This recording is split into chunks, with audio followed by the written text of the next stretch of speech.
Hallelujah, praise the Lord. परमेश्वर यहोवा के लिए जय जयकार हो। वो परम प्रधान और भय योग्य है, सारी पृथ्वी के ऊपर महाराजा है। वह तो प्रधानों का अभिमान मिटा देता और पृथ्वी के राजाओं को भय योग्य जान पड़ता है। कुलूसियों 2:13-15 में लिखा है, उसने तुम्हें भी जो अपने अपराधों और अपने शरीर की दशा में मुर्दा थे उसके साथ जिलाया और हमारे सब अपराधों को क्षमा किया और विधियों का वो लेख जो हमारे नाम पर और हमारे विरोध में था मिटा डाला और उसे क्रूस पर कीलों से जड़कर सामने से हटा दिया है। और उसने प्रधानता और अधिकारों को ऊपर से उतार कर उनका खुल्लम खुल्ला तमाशा बनाया और क्रूस के द्वारा उन पर जय जयकार की ध्वनि सुनाई। बाइबल में स्वर्ग और पृथ्वी सभी तरह के जीवों, दृश्य और अदृश्य शक्तियों के साथ बातचीत का वर्णन है, जो बताती हैं कि ये शक्तियाँ क्या हैं, ये दुनिया में क्या करती हैं और कैसे काम करती हैं। सृष्टि की प्रारंभिक दशा में ही शैतान ने सर्प के रूप में आकर आदम और हवा को परमेश्वर के तुल्य होने के लिए बहकाया और मनुष्य, जिन्हें दुनिया के लिए परमेश्वर के उद्देश्यों को प्रतिबिंबित करने के लिए बनाया गया था, वे विनाश के एजेंट बन गए। परमेश्वर ने उन्हें अदन के बगीचे से बाहर कर दिया। अनाज्ञाकारिता का व्यवहार करने वालों के साथ साथ शक्तिशाली प्राणियों के एक और समूह के बारे में भी कहानी बाइबल बताती है। ये उन स्वर्गदूतों के बारे में है जिन्हें सृष्टिकर्ता ने अपना अधिकार दिया था कि वे परमेश्वर के अधीन सेवा करें और एक सुव्यवस्थित दुनिया बनाएं। परंतु उन्होंने गलत दिशा अपना ली और मनुष्य की पुत्रियों के साथ गलत संबंध स्थापित किए और उनसे जो संतानें हुई वे दानव थे। बुराइयां बढ़ती गईं और परमेश्वर ने नूह को, जो उसकी दृष्टि में धर्मी था, और उसके परिवार को छोड़कर जल प्रलय के द्वारा सबको नाश कर दिया। समय बीता और फिर मनुष्य बढ़ने लगे और उन्होंने शक्तिशाली दुष्ट शासकों के साथ मिलकर, जिनका मुखिया निम्रोद था, कहा, आओ हम एक नगर और गुम्मट बना लें जिसकी चोटी आकाश से बात करे। इस प्रकार हम अपना नाम करें और हमें पृथ्वी पर फैलना ना पड़े। तब परमेश्वर ने मनुष्यों को सारी पृथ्वी पर फैला दिया और पृथ्वी की भाषा में गड़बड़ी डाल दी कि वे एक दूसरे की भाषा न समझ सकें। परमेश्वर ने केवल इज़राइल को अपना देश, अपनी नीच प्रजा कहा और उस पर अपना अधिकार रखा और सब देशों, जातियों और राष्ट्रों पर दुष्ट शासकों और आत्मिक प्राणियों को अधिकार करने के लिए सौंप दिया। व्यवस्था विवरण 32:8 में लिखा है, तब परम प्रधान ने एक एक जाति को निज निज भाग बांट दिया और मनुष्यों को अलग अलग बसाया और देश देश के लोगों की सीमाएं ठहरा दी। तो हम समझ सकते हैं कि मनुष्य और शक्तिशाली आत्मिक प्राणी दोनों की कहानियाँ आपस में गहराई से जुड़ी हुई हैं और एक दूसरे को प्रभावित करती हैं। भजन 89:5-7 में लिखा है, हे यहोवा, स्वर्ग में तेरे काम की और पवित्र की सभा में तेरी सच्चाई की प्रशंसा होगी, क्योंकि आकाश मंडल में यहोवा के तुल्य कौन ठहरेगा। बलवंतों के पुत्रों में से कौन है जिसके साथ यहोवा की उपमा दी जाएगी। परमेश्वर पवित्र लोगों की गोष्ठी में अत्यंत प्रतिष्ठा के योग्य और अपने चारों ओर सब रहने वालों से अधिक भय योग्य है। परमेश्वर के पुत्र मतलब स्वर्गदूत, जो शक्तिशाली प्राणी हैं, उनकी सेनाएं और पवित्र लोग परमेश्वर की सभा का गठन करते हैं और स्पष्ट रूप से ये शक्तिशाली आध्यात्मिक प्राणी हैं। फिर भी वे परमेश्वर के बराबर नहीं हैं, जो उनसे ऊपर शक्तिशाली और अद्भुत है। परंतु इन स्वर्गदूतों में से कई स्वर्गदूतों के मन में परमेश्वर के बराबर होने की लालसा शुरू से रही है। जैसा कि यशाया 14:12-15 में लिखा है, हे भोर के चमकने वाले तारे, तू कैसे आकाश से गिर पड़ा है। तू जो जाति जाति को हरा देता था, अब तू कैसे काट कर भूमि पर गिराया गया है। तू मन में कहता तो था, मैं स्वर्ग पर चढ़ूंगा, मैं अपने सिंहासन को ईश्वर के तारागण से अधिक ऊंचा करूंगा और उत्तर दिशा की छोर पर सभा के पर्वत पर बिराजूंगा। मैं मेघों से भी ऊंचे ऊंचे स्थानों के ऊपर चढ़ूंगा, मैं परम प्रधान के तुल्य हो जाऊंगा। परंतु तू अधोलोक में उस गड्ढे की तह तक उतारा जाएगा। इस स्वर्गदूत की लालसा को पूरा करने के लिए मनुष्य को इस्तेमाल किया जाता रहा है। इज़राइल जो परमेश्वर का चुना हुआ देश, चुनी हुई जाति और चुने हुए लोग हैं, उनका परमेश्वर जीवित परमेश्वर है, जो सृष्टि करता है, जो परमेश्वर यहोवा है, यावे है। परंतु दूसरे देशों, जातियों और राष्ट्रों के देवता और ईश्वर केवल मूर्तियां हैं, जो दावा करते हैं कि उनकी पूजा की जानी चाहिए।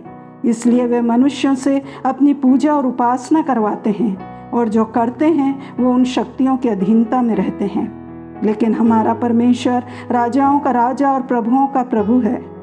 भजन 82 के अनुसार, क्या मनुष्य ही वे लोग नहीं हैं जो बेईमानी से न्याय करते हैं और गरीबों की उपेक्षा करते हैं? क्या वे दुष्ट मानव शासक नहीं हैं जो ज़रूरतमंदों की देखभाल करने में विफल रहते हैं और उन पर अत्याचार करते हैं? परमेश्वर पृथ्वी पर होने वाले अन्याय के लिए मनुष्य और आध्यात्मिक शक्तियों दोनों को दोषी ठहराते हैं। मनुष्य और शक्तियों के बीच गहरा संबंध है।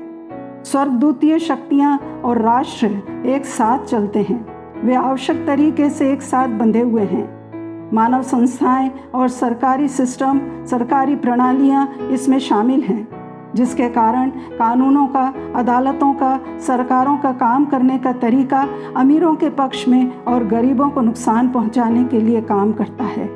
मनुष्य शक्ति का पूरा क्षेत्र आध्यात्मिक शक्तियों से बंधा हुआ है, इसलिए परमेश्वर का दंड दोनों पर आएगा। जैसे यशाया 24 उसके 21वें वचन में लिखा है, यहोवा आकाश की सेना को आकाश में और पृथ्वी के राजाओं को पृथ्वी ही पर दंड देगा। एक पक्ष स्वर्ग में, मध्य आकाश में काम करता है, जबकि दूसरा पृथ्वी पर काम करता है। वे अलग अलग हैं, लेकिन जुड़े हुए क्षेत्रों में काम कर रहे हैं। विनाशकारी बुराई उनकी संयुक्त उपलब्धि है। दुनिया का संचालन केवल राष्ट्रपति, प्रधानमंत्री या राजाओं के हाथ में नहीं है। ये स्वर्गीय सभा के स्वर्गदूतीय शासकों और अंधकार के विश्व शासकों द्वारा समान रूप से शासित हैं। ये शासक वे स्वर्गदूत हैं जिन्होंने गलत दिशा अपना ली और बुराई के लिए शक्तिशाली ताकत बन गए और परमेश्वर की अच्छी रचना को बर्बाद कर दिया। दानियल 7 में दानियल को दुष्ट राजाओं के दर्शन होते हैं। उसने स्वप्न देखा कि समुद्र में से 4 बड़े बड़े जंतु जो एक दूसरे से भिन्न थे निकल आए, एक सिंह के समान, एक रीछ के समान, एक चीते के समान, और चौथा भयंकर और डरावना और बहुत सामर्थी है। उसके बड़े बड़े लोहे के दांत हैं, वे सब कुछ खा डालता और चूर चूर करता है, और जो बच जाता उसे पैरों से रौंदता है। वह सब पहले जंतुओं से भिन्न है और उसके 10 सींग हैं। ये 4 जंतु मानव साम्राज्य को बताते हैं जो आध्यात्मिक शक्तियों के साथ मिलकर काम करते हैं। इन साम्राज्यों को जानवरों के रूप में बताया गया है क्योंकि ये अमानवीय तरीके से काम करते हैं। वे व्यवस्था, नियमों और कानूनों के द्वारा मनुष्यों को गुलाम बनाते हैं।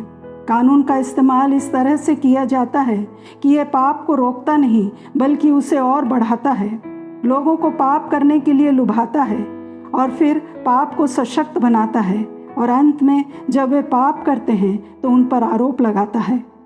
इज़राइल को व्यवस्था परमेश्वर द्वारा दी गई पर एक विनाशकारी शक्ति में बदल गई।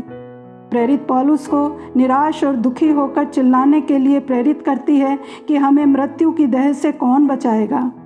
जब कोई भी चीज़ परमेश्वर की इच्छा से अलग हो जाती है तो बुराई के लिए एक ताकत बन जाती है। सत्ता के प्रभाव में आकर इज़राइल ने व्यवस्थाओं को परमेश्वर से भी सर्वोच्च बना दिया। यही कारण है कि यीशु फरीसियों और व्यवस्था के शिक्षकों का विरोध करते हैं, और तब परमेश्वर के अपने लोग रोमन्स और इजरायली साथ मिलकर यीशु को क्रूस पर चढ़ाने की साजिश रचते हैं। दिखाई दे रहा था कि मुख्य रूप से रोमन सैनिकों ने यीशु को मारा, लेकिन हेरोदस, कैफा, पिलातुस इस काम का निर्देशन कर रहे थे। उस युग के आध्यात्मिक शासक और धार्मिक अगुए थे जिन्होंने निश्चित किया कि यीशु को क्रूस पर चढ़ाया जाए। तो कैसे मानव शासक, अधिकारी और बुराई की आध्यात्मिक शक्तियाँ एक ही समय और एक ही घटना में काम कर सकती हैं, ये स्पष्ट रूप से देख सकते हैं। यहोवा सृष्टि का स्वामी है, लेकिन महान विद्रोह के कारण अंधकार के विश्व शासकों का उदय हुआ। जिस पृथ्वी पर मनुष्य को अधिकार दिया गया था, ताकतवरों ने उस पर अधिकार कर लिया और सृष्टि को बंदी बना लिया। राजतंत्र और शक्तियों द्वारा लाया गया व्यवधान पूरी सृष्टि में फैला हुआ है। जब मानवता गिरी, पृथ्वी भी नीचे गिर गई।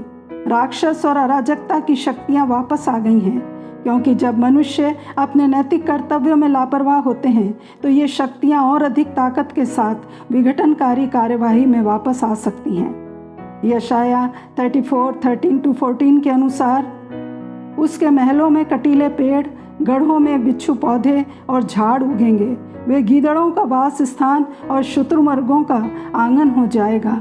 वहाँ निर्जल देश के जंतु सियारों के संग मिलकर बसेंगे और रोंआर जंतु एक दूसरे को बुलाएंगे। वहाँ लिलित नामक जंतु वास स्थान पाकर चयन करेंगे। ये वचन जानवरों की दुनिया के अंधेरे पक्ष को बताते हैं, जिसमें अशुद्ध जीव बुरी आत्माओं के साथ मिलकर अपना कहर बरपाने के लिए उत्सुक रहते हैं। आज वास्तव में ऐसे ही जंगली शासक शासन कर रहे हैं। दुनिया वैसी नहीं है जैसी दिखती है।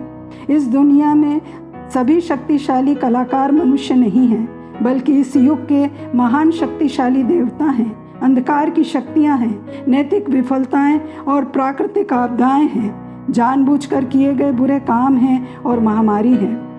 सुसमाचार में हम परमेश्वर के राज्य और शैतान के राज्य के बीच युद्ध को देखते हैं। परमेश्वर का राज्य पहले से ही यहाँ है, लेकिन अभी तक पूर्णता में नहीं आया है।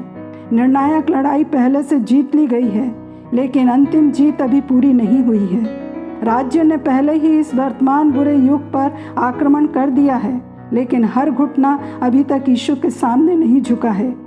आज हम बीच के समय में जी रहे हैं। सब कुछ पूरा हो गया है, लेकिन इसके खिलाफ विद्रोह जारी है। मृत्यु और विनाश, दर्द और पीड़ा अभी खत्म नहीं हुई है।